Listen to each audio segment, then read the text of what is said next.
banyak kontroversi statementnya daripada Effendi Simbolon terhadap institusi TNI. Mengatakan institusi TNI adalah tidak lebih dari segerombolan orang atau tidak lebih daripada ormas. Sehingga banyak anggota TNI maupun di daerah maupun di mana-mana aja sudah bereaksi dan juga membuat video-video kecaman terhadap Effendi Simbolon.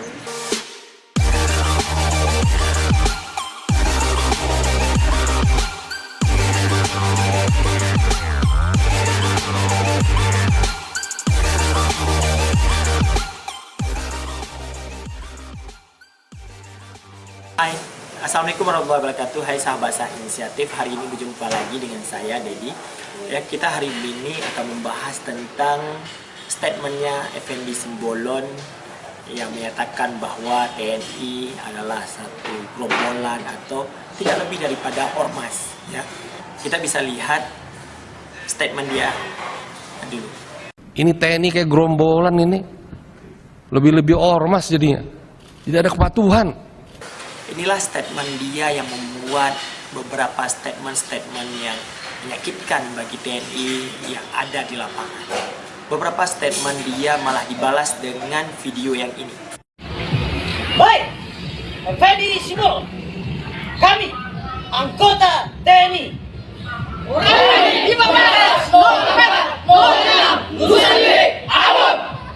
tidak terima dengan perkataanmu yang mengatakan kalau TNI seperti gerombolan, terlebih seperti ormas.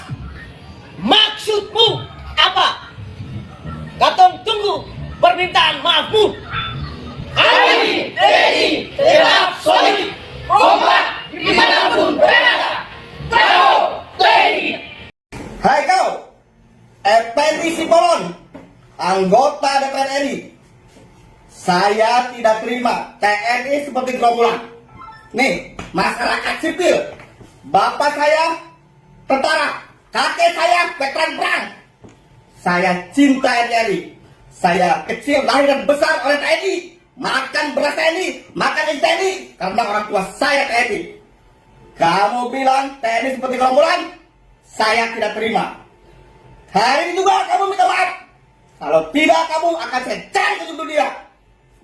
Saudara Effendi Simbolon, saya Kapten Infanteri Abdullah Tuaina dan Ramil Babala tidak terima dengan penyampaian saudara menyamakan kami dengan gerombolan. Apa maksud dari perkataan saudara? Saudara harus mempertanggungjawabkan, karena kami adalah prajurit terlatih dan terdidik, bukan gerombolan. Camkan itu, saudara Simbolon. Effendi Simbolon, saya sebagai prajurit TNI tidak terima atas pernyataan yang baru kamu buat yang mengatakan bahwa Bapak Panglima TNI dengan Bapak Kasat tidak harmonis. Ingat bahwa TNI sampai saat ini masih solid. Saya sebagai bawahan, saya merasa terhina. Ingat Effendi Simbolon, saya tunggu kamu harus meminta maaf 1 kali 24 jam. Apabila kamu tidak meminta maaf, ingat Effendi Simbolon, kamu nanti akan menyesal. Jelas kamu Effendi Simbolon. Ingat, institusi TNI sampai saat ini masih solid, mulai dari Sabang sampai Merauke. Jelas kamu Effendi Simbolon. Ya. Hei, Effendi Simbolon, saya Yandim Nolbikun Nasulian Kebumen. Kamu tidak menghormati pimpinan kami, Panglima TNI, Kepala Staf Angkatan Darat. Kamu tidak menghormati, bahkan menyampaikan bahwa TNI tidak solid, dan juga mengatakan bahwa TNI seperti gerombolan, lebih baik daripada ormas. Saya selaku prajurit TNI AD tidak menerima ucapan Bapak Effendi Simbolon. Ada beberapa video memang yang beredar di media sosial dengan kecaman yang sangat meluas. dikarenakan Effendi Simbolon menurut beberapa TNI, menurut kebanyakan TNI yang ada di lapangan mengatakan bahwa Effendi Simbolon terlalu masuk ke dalam ranah internal daripada TNI.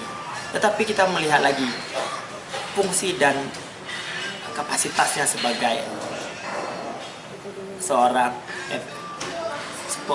Effendi Simbolon dengan statusnya adalah seorang anggota DPR RI. Jadi dia punya hak untuk menyatakan atau menanyakan atau juga mengungkapkan hal yang terjadi di internal Polri untuk diperjelaskan lagi. Makanya di dalam hal rapat dengan pendapat maupun rapat lain yang bersifat antara DPR RI dan juga TNI itu hal yang lumrah, tetapi cuma tidak beretika di dalam hal bertanya ataupun yang lain. Sehingga kita melihat kegaduhan ini akan berdampak sangat luas. Sehingga di pihak TNI dan maupun di angka rumput TNI, anggota TNI menyatakan bahwa Effendi Simbolon terlalu ikut dalam hal ranah internal. Sehingga dia harus meminta maaf kepada institusi TNI supaya yang di bawah tidak lagi bergejolak. Ranahnya Effendi Simbolon memang terlalu besar karena dia seorang anggota DPR RI. Tetapi di dalam mengungkapkan sesuatu hal yang memang menyangkut institusi itu harus bersifat soft dan juga tidak terlalu frontal. Tetapi kita melihat lagi sisi lahnya Effendi Simbolon ini dari Medan. Orang Medan selalu mengatakan belak-belakan, dan di mana letak kesalahan disitulah yang akan diungkapkan. Tidak berbelit-belit seperti orang-orang lain. Mungkin ini yang tidak bisa ditangkap oleh banyak orang sehingga membuat statementnya Effendi Simbolon ini menjadi kontroversi. Setiap dia mengungkapkan beberapa fakta memang biarpun fakta maupun masih isu yang dia ungkapkan di khalayak atau di RDP atau di rapat-rapat di komisi, sehingga dia ini menjadi sesuatu hal yang sehingga dia menjadi anggota Komisi 3 yang sangat vokal terhadap semua isu. Isu-isu terkini memang selalu dia dapatkan dengan mudah dikarenakan dia seorang anggota DPR RI. Dan juga dia mempunyai hak untuk menanyakan dan juga dia mempunyai hak untuk mengungkapkan apa yang dia ketahui di masyarakat. Sehingga yang dia ketahui di masyarakat akan dia sampaikan ke dalam RDP maupun ke dalam rapat-rapat pimpinan yang lainnya. Sehingga apa yang dia ungkapkan adalah suatu hal yang lumrah kalau dia ungkapkan dengan soft dan juga dengan baik dan juga dengan tutur kata yang baik. Mungkin itulah yang dapat saya sampaikan hari ini ya. Semoga ada isu-isu yang baru yang akan kita rangkumkan lagi. See you di Sas Inisiatif.